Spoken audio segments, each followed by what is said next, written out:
सपनों का इश्क। शहर के सबसे व्यस्त कोने में कबीर की छोटी सी किताबों की दुकान थी। दिन भर की भागदौड़ के बीच वो किताबें बेचता और अपने सपनों की कहानियों में खोया रहता। कबीर का सपना था कि वो एक दिन खुद की लिखी किताब लोगों तक पहुंचाए। एक शाम जब हल्की बारिश हो रही थी, उसकी दुकान पर एक लड़की आई। वो भीग चुकी थी, लेकिन उसकी मुस्कान बारिश से भी ज्यादा चमक रही थी। उसने पूछा, क्या आपके पास सपनों पर कोई किताब है?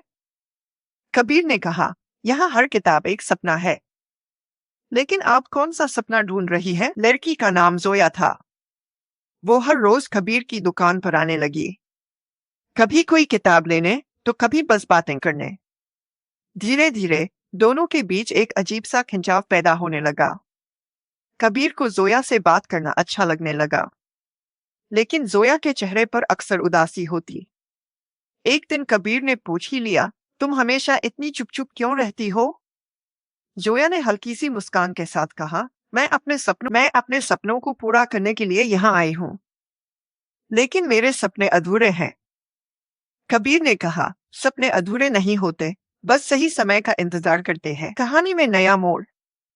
एक दिन जोया ने कबीर को बताया कि वो एक संगीतकार है। उसने कहा, मैं यहाँ एक बड़ा कॉन्सर्ट करने आई हूँ, लेकिन मेरी आवाज खोती जा रही है।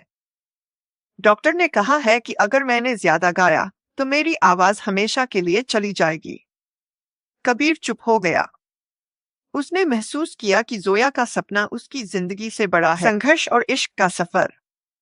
कॉन्सर्ट का दिन करीब आ रहा था। जोया अपनी आवाज को लेकर चिंतित थी, लेकिन कबीर ने उसे समझाया, डर से बड़ा कोई दुश्मन नहीं होता। अगर तुमने ये मौका छोड़ दिया तो ये सपनों से समझौता होगा।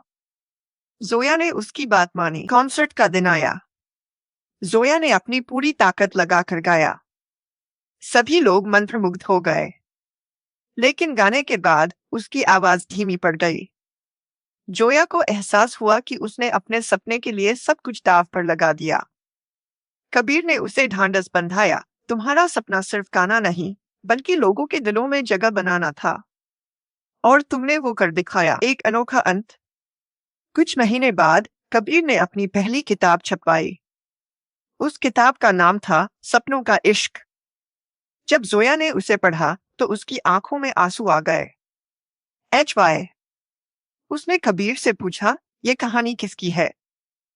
कबीर ने मुस्कुराते हुए कहा, ये हमारी है। जोया ने उसे गले लगाया और कहा, शायद हमारे सपने अलग थे, लेकिन हमारा प्यार एक था।